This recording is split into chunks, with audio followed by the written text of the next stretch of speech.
네, 안녕하세요. 네, 반갑습니다. 저는 아빠 육아 공부의 저자 양현진 작가입니다. 이번 시간에는 바쁜 직장인 아빠를 위한 육아법에 대해서 강연을 진행하겠습니다.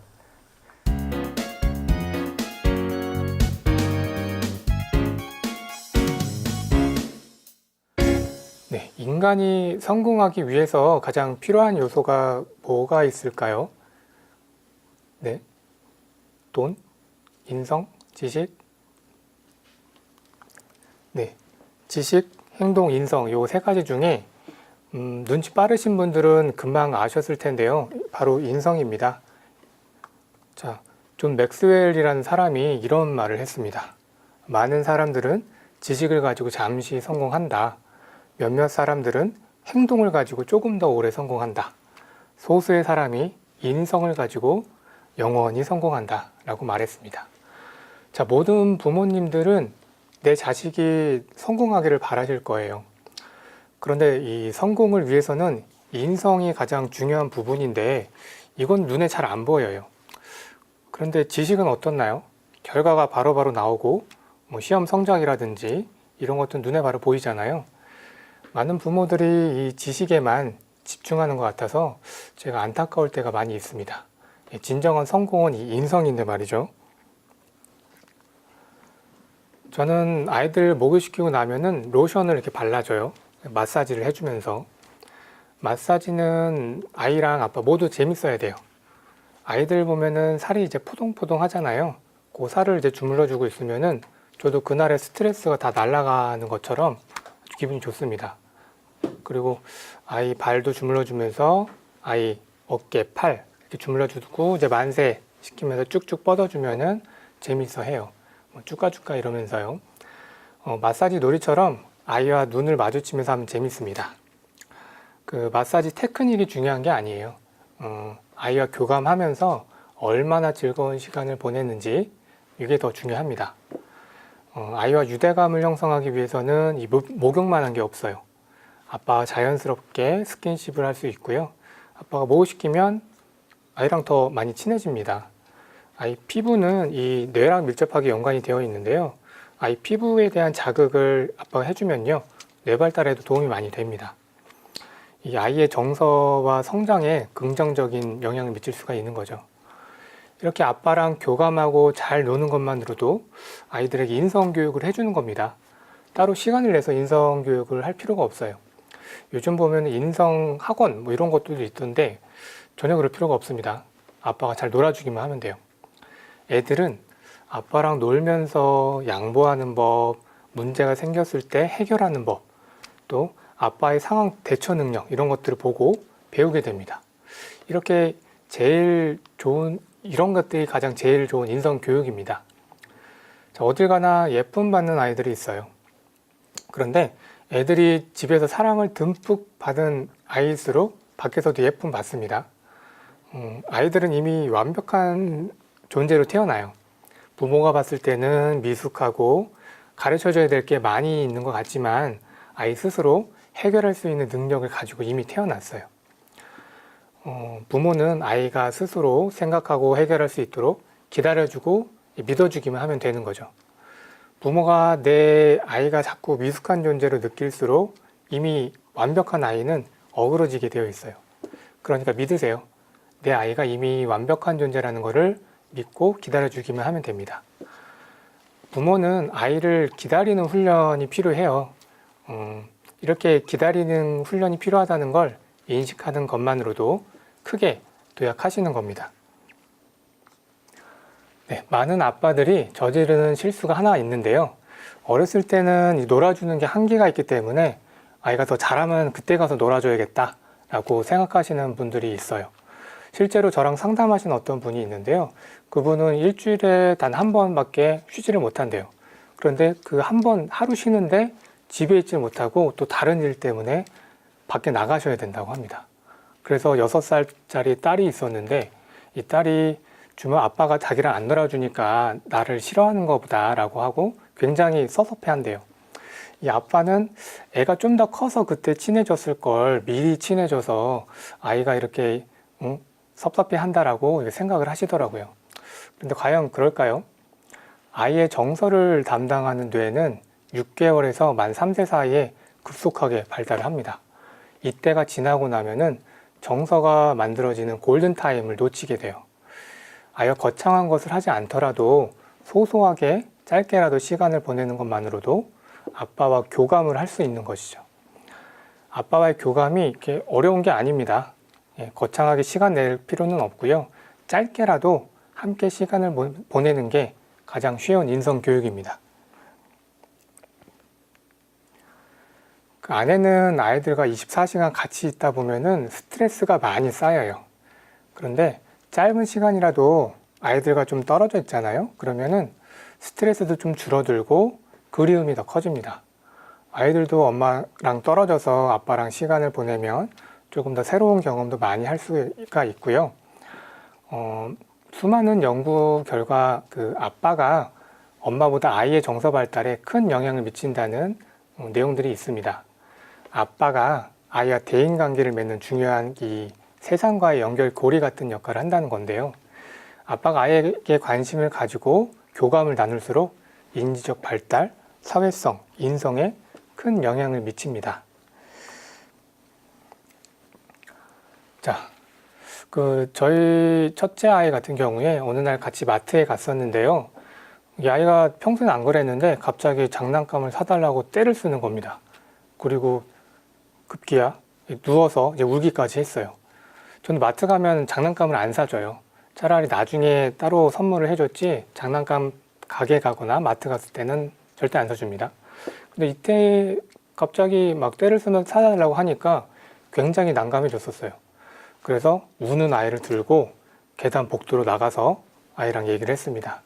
그 장난감 진짜 멋있다. 아빠도 그런 장난감 진짜 좋아해. 그런데 이렇게 울고 떼쓰면은 아빠가 알아들을 수가 없어. 일단 울음을 그치게 만들고요. 오늘은 가서 구경만 하는 거야. 오늘은 살 수 없으니까 꼭 구경만 하고 다시 가자라고 해서 우는 아이를 이제 달래놓고 다시 손을 잡고 가서 장난감을 보러 갔어요. 그런데 가면 어떻습니까? 또 들어놓고 막 울고 난리가 났어요. 그럼 또 애를 안고 또 계단 복도에 나가서 달래고 다시 얘기하고 또 보러 가고 이런 것들 한 5-6번 했었거든요. 근데 마지막에는 안 울고 딱 이제 내려놓더라고요. 이때 저는 폭풍 칭찬해 줬습니다. 정말 잘했어. 정말 멋지다. 이제 진짜 엉아됐구나. 이러면 칭찬을 많이 해줬어요. 사실 아이들의 감정이라는 게 굉장히 단순합니다. 좋은 것, 싫은 것 이렇게 2가지만 있어요. 부끄러움, 질투, 죄책감 이런 감정들은 5세나 6세 이후에나 가능해요. 그 이전에는 내가 좋은 거, 싫은 거 이 2가지만 있거든요. 장난감을 사달라는 아이의 요구에는 안 되는 이유가 너무너무 많습니다. 어른의 입장에서 이성적으로 생각했을 때 아이한테는 모든 걸 다 가질 수 없게 해야 되고 인터넷에서 사면 더 싸고요. 집에는 비슷한 장난감이 이미 너무 많아요. 또 똑같은 장난감을 또 사오는 것밖에 되진 않거든요. 이렇게 어른의 입장에서는 당연히 옳은 거지만 아이한테는 그런 거는 관심이 없어요. 오직 지금 이 싫은 감정에만 충실할 뿐이거든요. 사실 이 어른도 갑자기 막 화가 나고 이 감정의 소용돌이에 휘말려 있을 때는 주변에서 아무리 이성적인 말을 하더라도 듣지를 못합니다. 여러분도 한번 생각해 보세요. 내가 가장 화났을 때 주변에 말이 들리나 안 들리나. 내 경험을 생각하면 쉽게 이해가 갈 겁니다. 이런 상황에서 옆 사람이 이런 이성적인 말을 하면은 오히려 역효과가 날 수가 있죠. 아이도 사람이기 때문에 똑같습니다. 아이가 때를 쓸 때 가장 힘든 사람은 부모가 아니라 바로 아이입니다. 아이의 옳고 아이 좋고 싫은 감정 이걸 먼저 공감을 해주고요. 그 이후에 옳고 그름을 얘기해줘도 늦진 않습니다. 자, 아이는 아빠의 말을 이해하기 전에 먼저 마음으로 느껴버려요. 아이가 의미를 이해하고 느끼는 거는 굉장히 중요합니다. 아빠가 감정을 이해하고 공감을 해주면 그것만으로도 아이는 위로받고 자신이 아빠한테 존중받는다고 느껴요. 그런 경험을 반복할수록 아이의 어떤 정서적 안정이라든지 마음이 넓어지고 또 강해질 겁니다.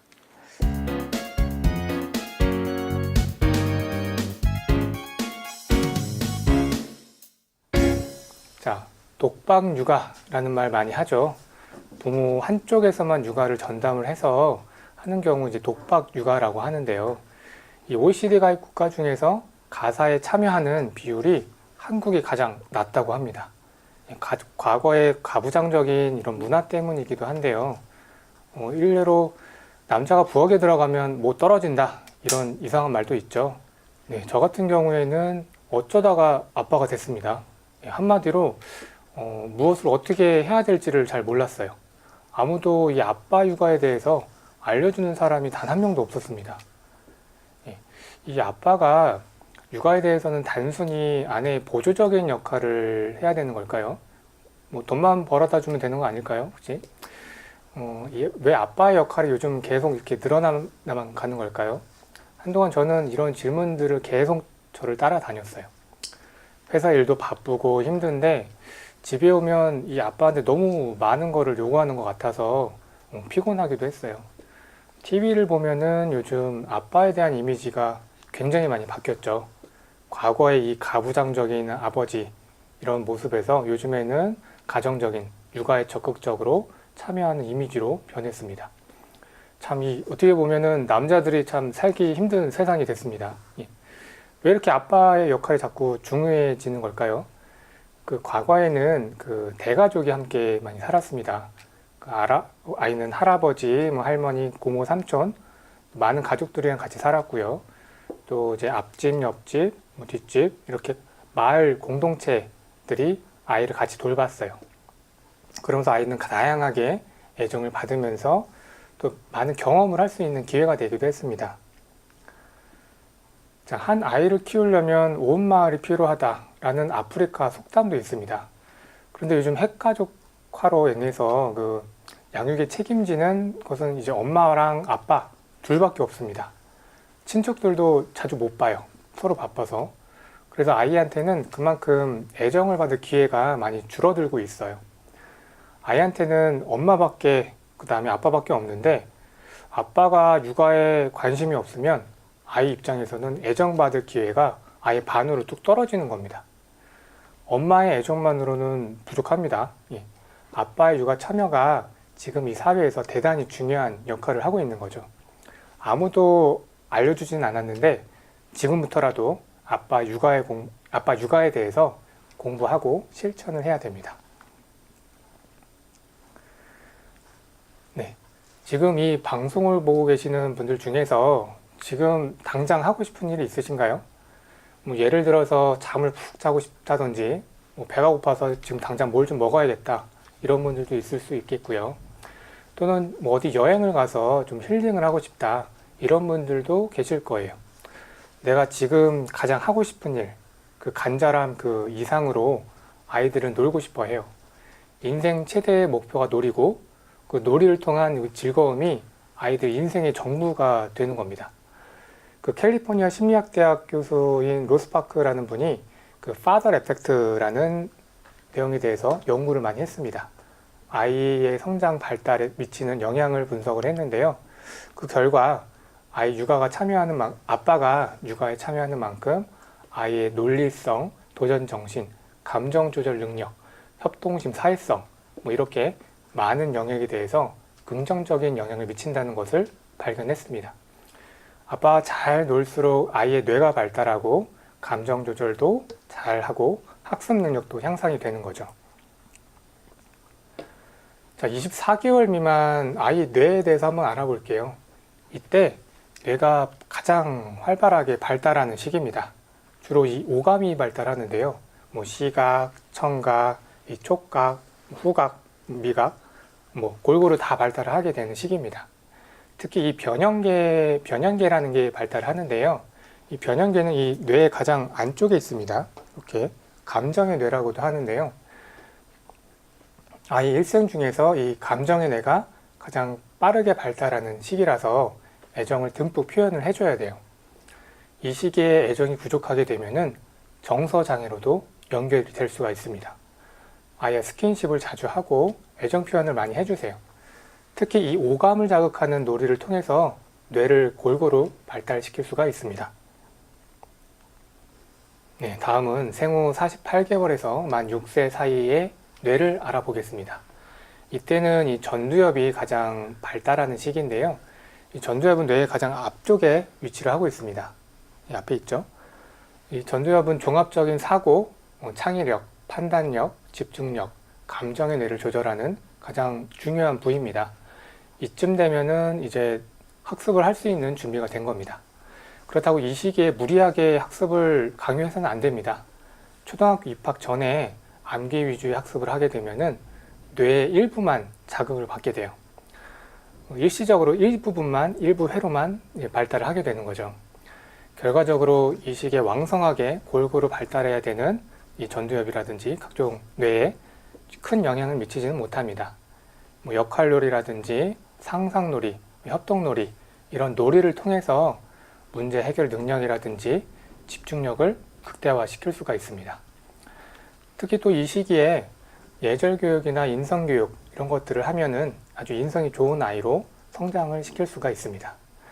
밥도 이것저것 골고루 먹어야 건강해지는 것처럼 뇌도 다양하게 자극을 받아야 건강한 뇌를 만들 수가 있습니다. 초등학교에 들어가서 적응 못하는 아이들이 꽤 많아요. 암기, 계산 이런 것들은 굉장히 잘하는데 타인을 이해하는 공감 능력이라든지 스스로 감정을 조절하는 능력은 떨어지는 아이들이 많습니다.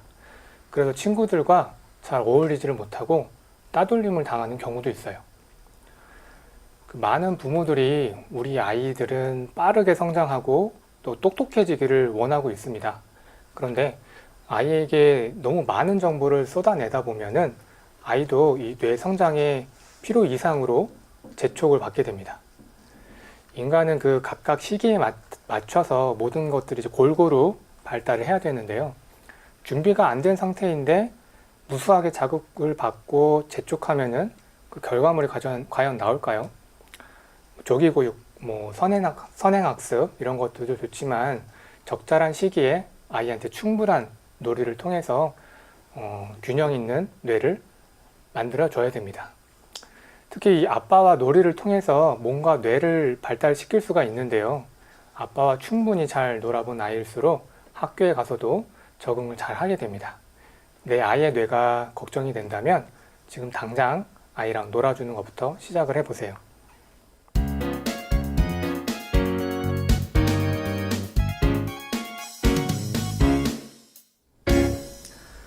자, 제가 아이들과 놀아줄 때 영광의 상처를 굉장히 많이 입었습니다.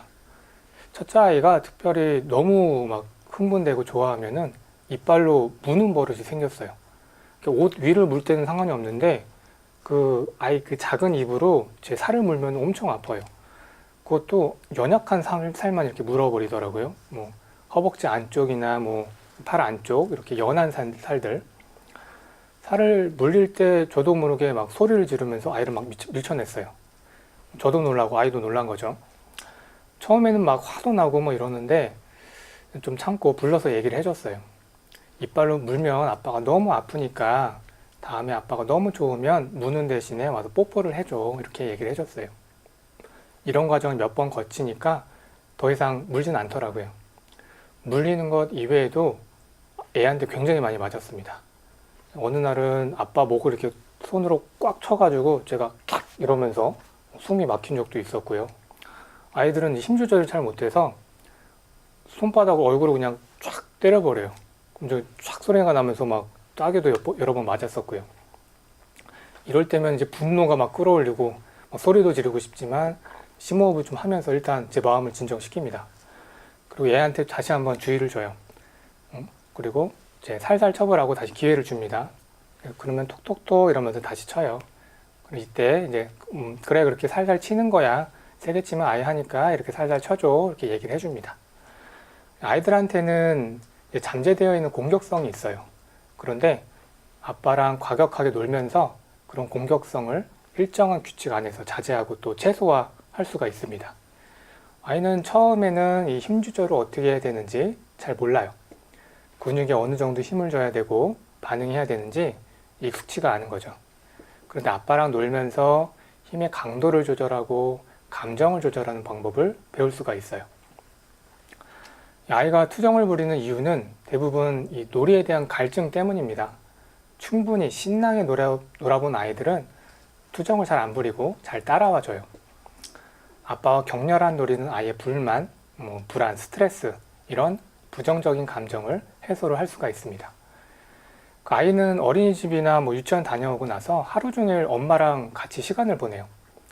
아내는 장시간 아이들과 있다 보니까 스트레스가 점점 이제 쌓입니다. 잔소리도 많아지고 하지 말라는 것도 많아져요. 하루 종일 안 되라는 말을 제일 많이 하는 것 같아요. 그런데 그 엄마에게 느낀 불만을 아빠랑 놀면서 아이들은 보상을 받으려고 해요. 아빠와 놀고 뒹굴고 뛰고 부딪히면서 이렇게 몸으로 놀아주는 걸 굉장히 좋아합니다. 그렇게 에너지를 많이 소비할수록 아이 스트레스 해소에도 도움이 됩니다. 그러면서 아이는 스스로 자신의 어떤 감정이 변화되는 것들을 느낄 수가 있어요. 엄마와의 놀이는 이제 규칙적이고 일정한 놀이예요. 그런데 아빠와의 놀이는 불규칙적이고 신선합니다. 이것들은 아이들을 놀라게 하고 또 흥분 상태로 만들어요. 이렇게 흥분 상태의 신나는 놀이를 통해서 스스로 감정을 조절하는 법을 배웁니다. 친구랑 다투거나 자신이 애기들 마음에 들지 않을 때가 있죠. 그런데 이런 상황에서도 익숙하게 자신의 감정을 조절할 수가 있는 거죠. 간혹 마트에 가다 보면은 소리를 지르거나 울면서 자해하는 아이들을 가끔 볼 때가 있는데요. 솔직히 아이의 문제라기보다 아이한테 제대로 된 놀이의 기회가 없어서 그런 걸 겁니다. 감정 조절 능력은 아이가 평생 갖춰야 될 중요한 부분인데요. 절대 소홀히 해서는 안 되는 부분입니다. 결국 아빠와 잘 놀고 잘 뛰어놀수록 감정을 스스로 조절하고 통제할 수 있는 능력을 갖추게 되는 겁니다. 자, 제가 아이들이랑 책을 읽어줄 때 처음에는 약간의 의무감 같은 게 있었어요. 무조건 많이 읽어줘야겠다. 이런 많이 읽어줘야 말도 빨리 배우고 공부도 잘할 거다. 이런 막연한 생각을 가지고 있었어요. 근데 책을 읽다 보면은 아이는 처음부터 잘 안 봐요. 다른 페이지를 넘기거나 책을 뒤집거나 다른 행동들을 하기 시작해요. 그런데 저는 이제 오로지 첫 장부터 끝장까지 차례차례 정독해 주려고만 했었어요. 글자도 틀리지 않고요. 근데 그렇게 몇백 번을 읽어줘도 첫째 아이는 이상하게 좀 말이 느렸어요. 조급한 마음이 좀 많이 들었는데 그래도 꾸준하게 책을 읽어줬습니다. 근데 다행히도 첫째 아이는 책에 좀 관심이 많이 있었어요. 아침 일어나자마자 책들을 다 펴놓고 혼자 막 보고 있었어요. 둘째 아이는 제가 처음부터 다 읽어주기가 힘들더라고요. 그래서 그 아이가 넘기는 페이지, 그 페이지만 읽어줬었어요. 그리고 글자를 읽는 대신에 그림에 대해서 서로 얘기를 해봤어요. 그리고 만약에 책 안에 채소가 나오면은 채소 우리 싹둑싹둑 해보자. 그리고 어떤 똥 얘기가 나온 책이 있으면은 애기가 응아했네. 똥아 여기 안녕 해봐. 이런 식으로 여기도 톡톡 해봐 하고 책도 이제 톡톡 두들겨 보고요. 그런 행동을 이제 하면은 첫째 아이, 둘째 아이 다 똑같이 와서 따라를 해요. 책을 이렇게 수동적으로 읽기보다는 책과 상호작용하면서 보는 거를 애들은 참 더 좋아하더라고요. 그리고 의성어 나오는 것들, 이런 것들 보면은 같이 잘 따라 했습니다. 예, 그래서 둘째부터는 제가 형식에 얽매이지 않고 자유롭게 즐겁게 책을 봤어요. 공부시키려고 책을 읽기보다는 애랑 같이 논다는 느낌으로 책을 봤던 거죠. 어느 날 보니까 그때는 4살, 첫째 아이가 4살 때였는데 4살인 아이가 동생한테 책을 이렇게 읽어주고 있는 거예요. 글도 아직 모르는데 엄마나 아빠가 읽어줬던 내용을 기억하고 동생한테 이렇게 읽어주고 있더라고요. 그 모습을 보니까 엄청나게 제가 감동을 받았습니다. 예, 그동안 애 몇백 번 읽어준 그 과정이 굉장히 보람되고 뿌듯했어요. 아이는 아빠랑 놀면서 아빠를 닮아가려고 많이 노력을 해요. 몸으로 놀고 뭐 힘을 쓰기도 하죠. 온몸으로 뭐 힘을 주면서 아빠를 이기려고도 노력을 합니다. 이런 과정에서 아이한테는 오기와 이제 끈기 이런 것들이 생깁니다. 아빠와 신나게 놀면서 그 순간에 온 신경을 집중을 하는 거죠. 이런 과정에서 아이들은 끈기라든지 집중력을 발달시킬 수가 있습니다. 산만한 아이는 결코 이제 한 자리에 오래 앉아 있을 수가 없어요. 끈기가 없으면 조금만 힘들어도 금방 포기해 버립니다. 그런데 아빠랑 잘 논 아이들은 끈기와 집중력 이런 게 발달되고요. 이렇게 성장한 아이들은 학습의 기본적인 준비가 되어 있다고 볼 수 있죠. 이런 아이들은 학교에 가서도 차이가 날 수밖에 없어요. 저는 아이들이 공부를 잘하는 걸 특별히 바라지는 않아요. 자신이 스스로 원하고 자신이 스스로 원하는 것을 하면서 성장하기를 바랍니다. 스스로 원하는 일을 하더라도 이렇게 끈기와 집중력은 분명히 도움이 될 겁니다. 이 아이들이 노는 것은 인생의 기반을 다지는 것과 같습니다. 어릴 때 잘 놀수록 아이의 학습 능력은 그 누구도 따라올 수 없기 때문인데요. 결국에는 잘 놀수록 학습 능력은 배가 된다라고 말씀을 드리고 싶습니다.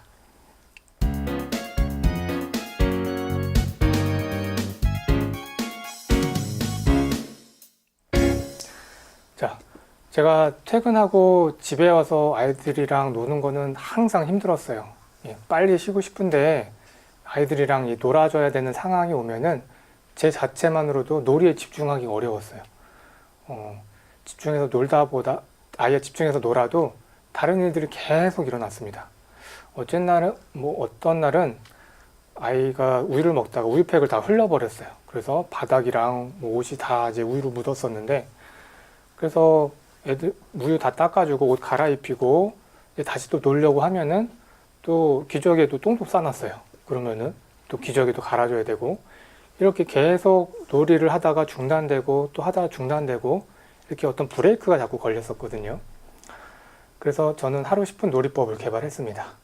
핸드폰 타이머를 10분에 딱 맞춰놓고 얘한테 시작 버튼을 딱 누르게 해줘요. 10분 동안은 다른 거는 다 무시하고 오로지 애랑 노는 것에만 집중하는 거예요. 다른 일이 일어나도 무시해버리는 거죠. 그리고 제가 하고 싶은 놀이 말고 아이가 하고 싶은 놀이 위주로 했어요. 처음에는 몸으로 할 수 있는 놀이 위주로 했었는데요. 아이한테 쉴 틈을 안 주고 이 10분 동안 최대한 격렬하게 놀아주는 겁니다. 그럼 막 깔깔대고 막 신나서 재밌게 놀죠. 나중에는 아이가 블록 쌓기나 뭐 소꿉놀이 이런 것들을 원해서 최대한 그 시간 집중해서 놀았습니다. 10분이 지나서 이제 알람이 울리잖아요. 그러면 이제 종료 버튼을 아이한테 누르게 하고요. 이렇게 시간이 없을 때는 10분이라도 집중해서 놀면 효과가 굉장히 좋습니다.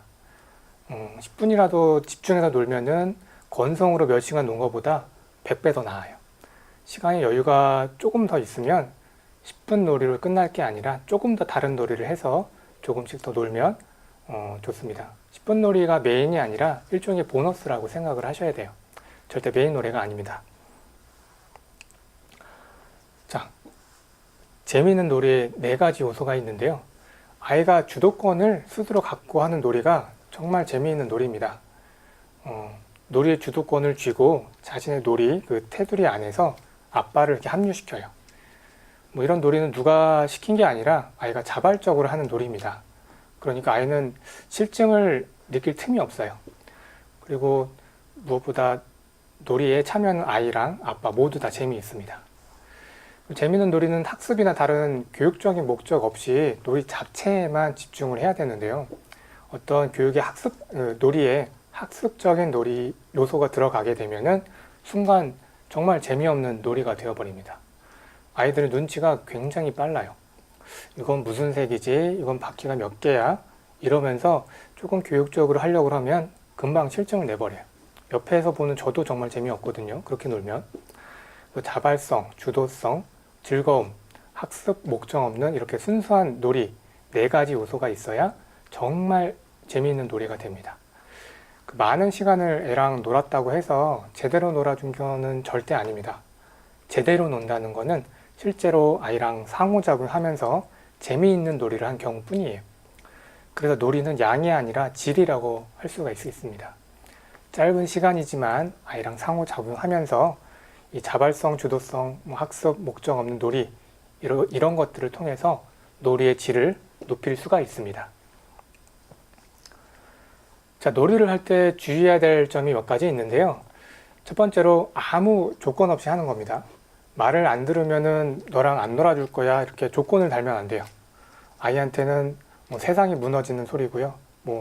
아빠가 더 이상 너를 사랑하지 않을 거야 이렇게 말하는 거랑 똑같습니다. 아무 이유 없이 무조건 같이 노세요. 두 번째로 잠자기 전은 피합니다.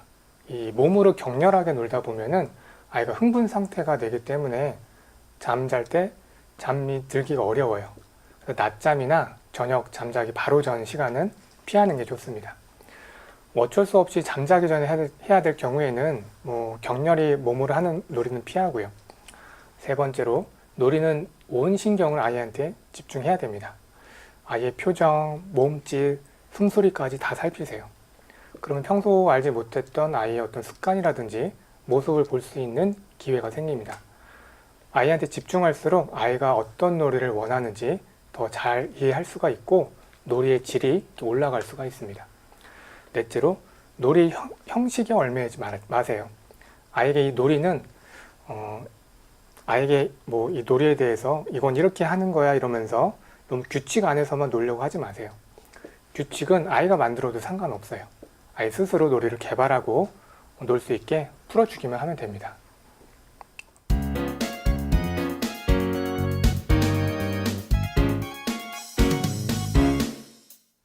자, 오늘 시간에는 하루 10분 놀이법에 대해서 좀 더 소개를 하겠습니다. 자, 페트병 가지고 굉장히 많은 놀이를 할 수가 있습니다. 네, 페트병 몇 개를 세워놓고 공을 굴려가지고 쓰러뜨리는 놀이예요. 공을 발로 차거나 통통 튀겨도 됩니다.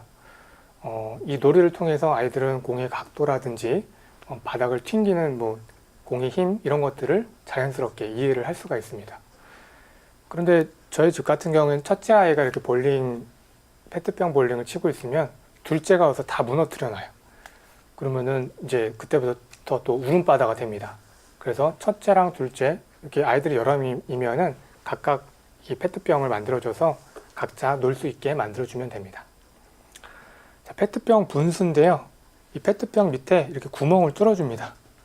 구멍만 몇 개 뚫어줘도 아이들은 굉장히 좋아해요. 그 목욕할 때 구멍 뚫어준 이 페트병을 넣어주면은 그 안에 물도 담고 이렇게 들어서 분수처럼 나오게도 할 수가 있거든요. 구멍 안 뚫어주고 페트병만 넣어줘도 굉장히 재밌어하고 잘 놉니다. 예. 어른에게 이 페트병 요거는 한 가지 목적밖에 없죠. 물을 담는 목적밖에 없는데 아이에게는 이렇게 볼링 핀이 될 수도 있고요. 만원경이 될 수도 있고 펜이라든지 이렇게 페트병 분수, 우주선 다양한 목적을 가진 장난감이 될 수가 있습니다. 자, 풍선 튕기기, 풍선 갖고 할 수 있는 놀이는 굉장히 많은데요. 이 풍선 튕기기는 좀 고전적인 놀이이긴 한데 굉장히 간단하고 재밌습니다. 이 풍선이 바닥에 떨어지기 전에 아빠가 발이나 손을 이용해서 통통 튀겨주는 거죠. 아빠가 바닥에 떨어지기 전에 아슬아슬하게 튕겨주고 또 아이가 손에 닿기 전에 또 먼저 조금씩 튕겨주면은 이런 스릴감도 있고요. 그렇다고 아빠가 너무 많이 튕겨주면은 자기도 하고 싶은데 못하니까 울음바다가 또 될 수가 있어요. 그러니까 아이한테도 조금씩 기회를 주고요. 아이들이 초등학생이라면은 선을 만들어서 서로 이렇게 주고받는 놀이를 할 수도 있습니다. 자, 풍선 물폭탄.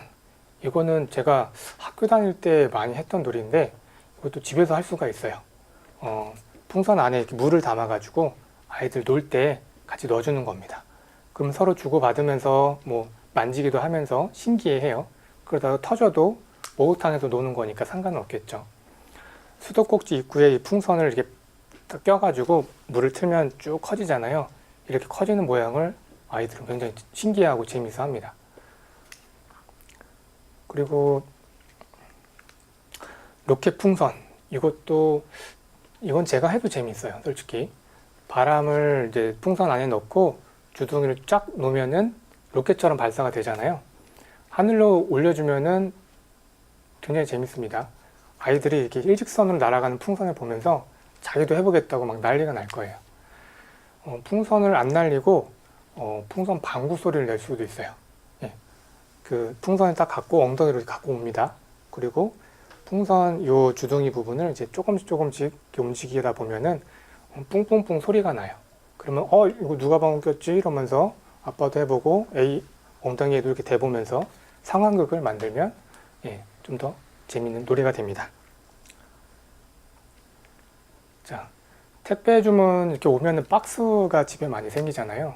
아이들 키우다 보면은 이렇게 기저귀 박스들이 많이 생기는데 그런 것들을 단순히 좀 버리기 전에 아이들이랑 놀이용으로 활용을 해보는 것도 좋습니다.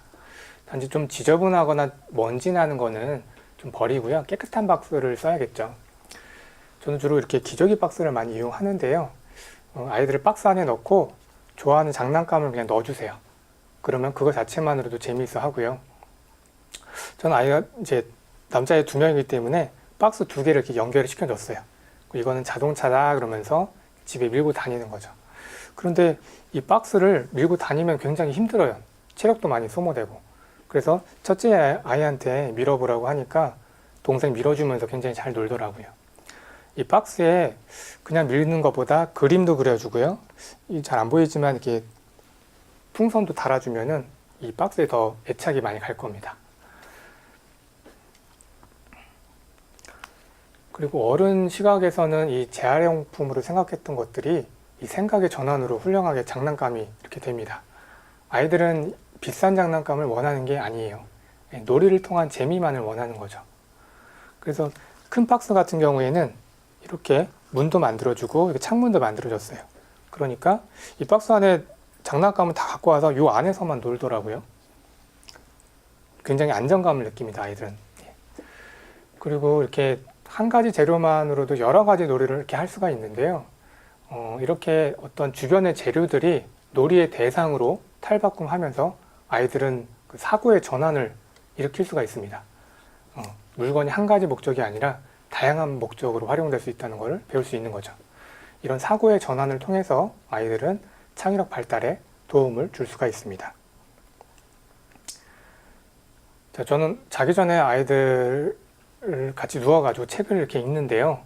책을 다 읽은 다음에 이렇게 불을 끄면 아이들은 싫어요. 다시 불 끄라고. 더 놀고 싶어서. 그런데 불을 끄고 잠자는 것 자체가 아이들한테는 이제 놀이의 끝으로 보기 때문에 그렇습니다. 하지만 불을 끄고 나서도 계속 놀이를 할 수 있는데요. 이 그림자 놀이입니다. 이거는 개인적으로 제가 굉장히 좋아하는 놀이입니다. 누워서 할 수가 있으니까요. 휴대폰 있죠? 휴대폰의 손전등 기능을 이용해서 딱 키고 나서 배 위에 올려줘요. 그럼 이 빛이 이제 천장을 향하겠죠. 그러면 손으로 이렇게 동물 모양을 해보면서 그림자를 천장 모양 이렇게 만들어줘요. 사실 뭐 저 같은 경우에는 이렇게 하면 이제 마녀가 되고요. 이렇게 하면 오리, 이렇게 하면 코끼리, 이게 코끼리 코입니다. 이렇게 하면 이제 고래 모양 조금 비슷하게 되는데요. 이렇게 한 가지 손만으로도 다양하게 동물들을 만들 수가 있습니다. 그래서 이런 것들을 그냥 단순히 만들기만 할 게 아니라 스토리를 만들 수가 있어요. 뭐 난 꾀꾀기야 안녕 이러면서 우리 친구 하자, 뭐 수박 있네 냠냠냠 잘 먹자 이러면서 간단하게 스토리를 만들어서 보여주면 몇 배로 더 재미있어 합니다. 그리고 아이들은 이제 그림자를 따라해보고 싶어서 와서 같이 뭐 손을 모양을 만들기도 하고요. 그날 읽은 책에 대해서 스토리를 그림자 놀이로 만들어줄 수도 있어요. 그리고 아이들이 서서히 눈꺼풀이 좀 풀리거나 하품을 하게 되면은 이때 손전등을 끄고 이제 토닥토닥 두들겨주면서 재우면 됩니다. 이번엔 조금 더 업그레이드된 버전인데요. 종이를 아이들이 좋아하는 뭐 캐릭터 모양으로 오린 다음에요. 그 위에 나무젓가락을 이렇게 붙여줘요. 그러면 다양한 캐릭터로 조금 더 다양하게 그림자 놀이를 할 수가 있습니다. 이렇게 벽에 대고 할 수도 있고요. 누워서도 할 수가 있고 이렇게 가지고 와가지고 그림자를 만들어 봅니다. 그러면 이제 가까이 가기도 하고 멀리 가기도 하면서 그림자 크기가 달라지잖아요.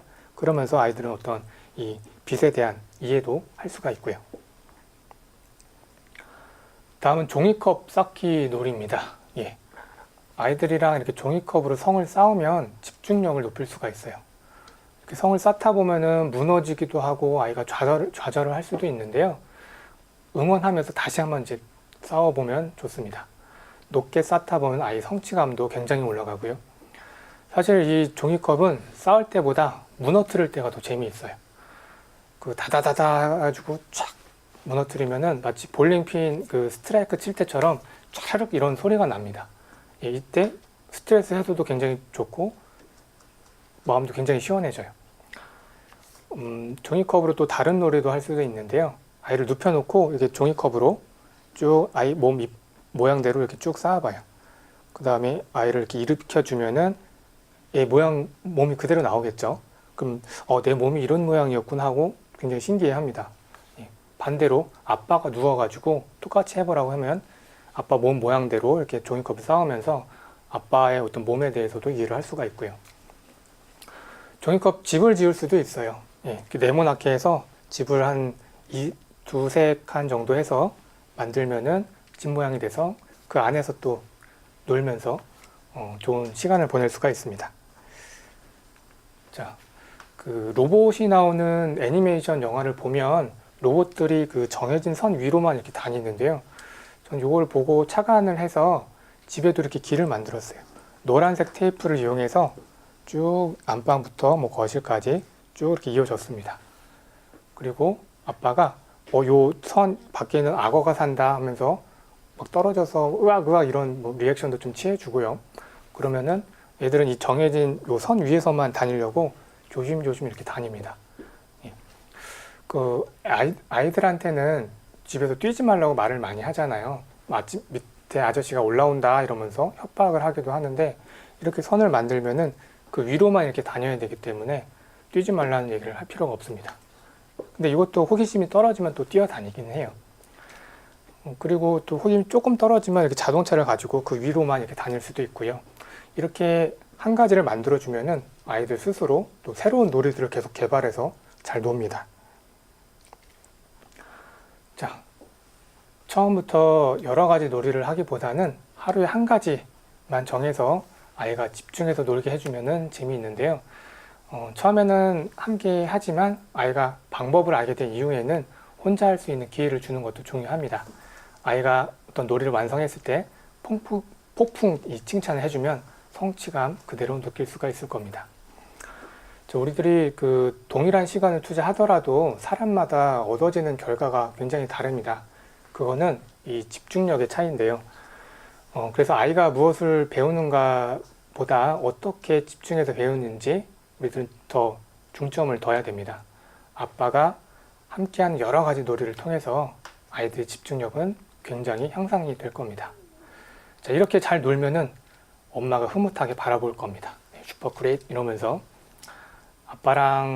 아이랑 노는 건 아내한테 잠깐의 시간을 주는 것과도 같습니다. 예, 아내한테 점수를 따는 방법이기도 합니다.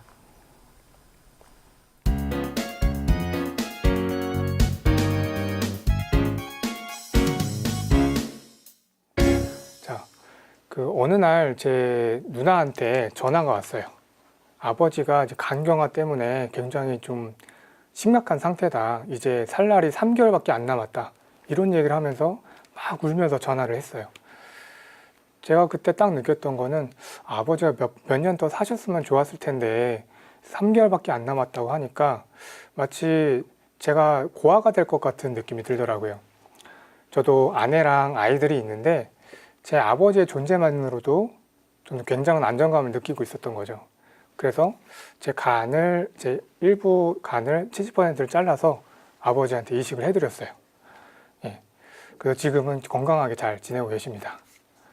저도 이 아버지에 대한 존재감이 이렇게 큰데 제 아이들은 오죽하겠습니까? 예. 아빠는 가정에서 굉장한 책임감을 느껴요. 예. 가장으로서의 책임감. 그리고 내 마음을 몰라주는 가족이 있어도 또 내 자신을 위한 뭐 넉넉한 용돈이 없어도 항상 꿋꿋하게 그 자리에서 가족을 위해 노력을 많이 합니다. 자, 많은 아빠들이 회사에서 언제 잘릴지 몰라서 불안해하지만 집에서는 크게 내색을 하지 않아요. 예, 가족한테 괜한 걱정을 끼쳐주는 게 싫은 거죠. 자, 아빠들이 육아에 좀 미숙하더라도 크게 걱정할 필요는 없습니다. 아이들은 아빠의 존재만으로도 집안의 든든한 기둥처럼 안정감을 느낍니다. 그래서 세상의 모든 아빠는 이미 좋은 아빠들이에요. 여기서 가정을 위한 조금만의 노력만으로도 행복한 가정을 만들 수가 있을 겁니다. 자, 아이들이 어릴 때 조금이라도 즐거운 시간을 함께 보내야 됩니다. 육아도 잠깐입니다. 그 아이들이 이 귀엽고 해맑은 이 모습, 지금 아니면은 다시는 볼 수 없는 순간입니다. 자, 이렇게 사랑스러운 아이들과 가깝게 지내지 않는 아빠는 나중에 가서 분명히 서먹해질 수가 있어요. 아빠가 단순히 돈 벌어오는 사람으로 인식되지 않으려면 어릴 때부터 유대관계를 잘 형성을 해놔야 됩니다. 자, 인생의 기회는 그렇게 많지가 않습니다, 여러분. 나중에 후회하지 않으려면 지금 비록 몸이 힘들고 고대도 좋은 아빠가 되도록 노력해 보시기 바랍니다. 아이를 키우는 모든 부모님들은 존중받아야 됩니다. 그런데 아이를 키우는 것을 하찮게 여기고 아무나 할 수 있는 일이라고 생각하는 분들을 보면은 가끔 저도 화가 날 때가 있어요. 아이를 키우는 거는 우리 인류의 미래를 준비하는 것과 같습니다. 육아하는 분들을 모두 존중해 주시고 배려해 주시기 바랍니다. 자, 오늘 이것으로 아빠 육아 강연 마치겠습니다. 지금까지 양현진 작가였습니다. 고맙습니다.